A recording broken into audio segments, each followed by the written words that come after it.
Nobody in the whole world knows as many stories as the Sandman. You too will probably have heard many stories about him.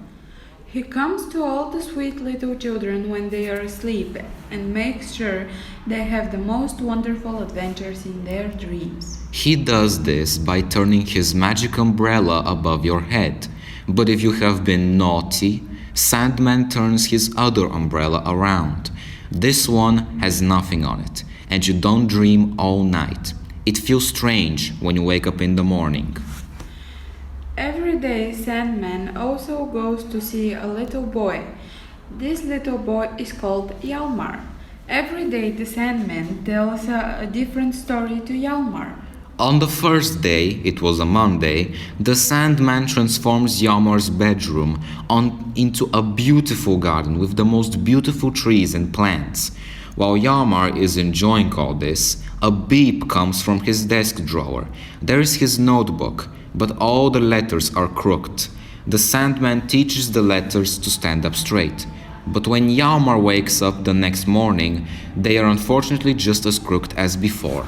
On Tuesday evening, the Sandman lifts Hjalmar into the large painting hanging on the wall.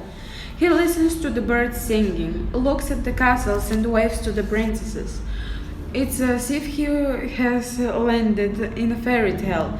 Hjalmar wakes up in the morning feeling satisfied. On the third night, it is raining very hard outside. When the Sandman opens the windows, the water is up to the windowsill. So he takes Hjalmar with him on a big boat.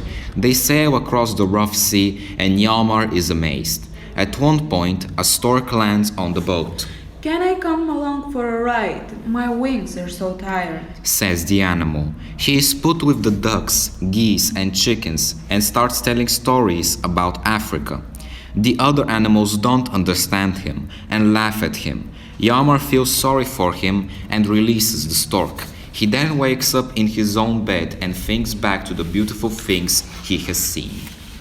On Thursday night, Hjalmar has a very special adventure planned by Sandman.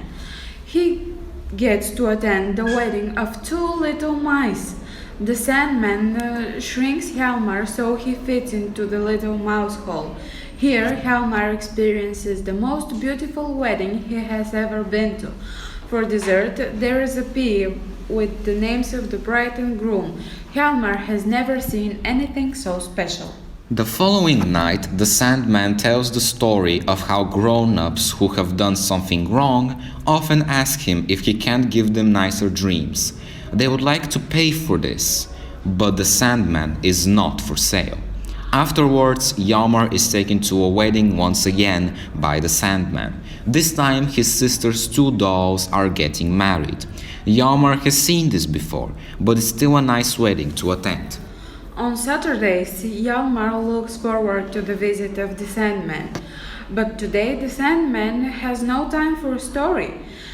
He tells us that the whole world needs cleaning because tomorrow is Sunday. Most of the work is done by cleaning all the stars. Then the portrait of Hjalmar's great-grandfather interferes with the visit. He thinks that the Sandman shouldn't tell his great-grandson nonsense. Stars can be polished, can they? Hjalmar wakes up a bit confused. On the seventh night, the Sandman has thought of something special for Hjalmar. "I want to show you my brother," he says. He is also called the Sandman, but he only knows two stories. One of them is the most beautiful story in the world, and the other is the most horrible story there is. The Sandman lifts up Hjalmar and points to his brother.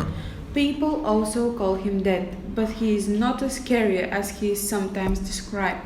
Hjalmar looks and sees that Death is wearing a beautiful velvet cape and is riding a horse. Death wants to see everyone's report cards. If your report is good, you can get on the horse and hear the wonderful story. If your report is bad, you have to ride in the back and listen to the horrible story. Hjalmar thinks for a moment and then says, "I am not afraid of death." You don't have to be afraid, dear boy.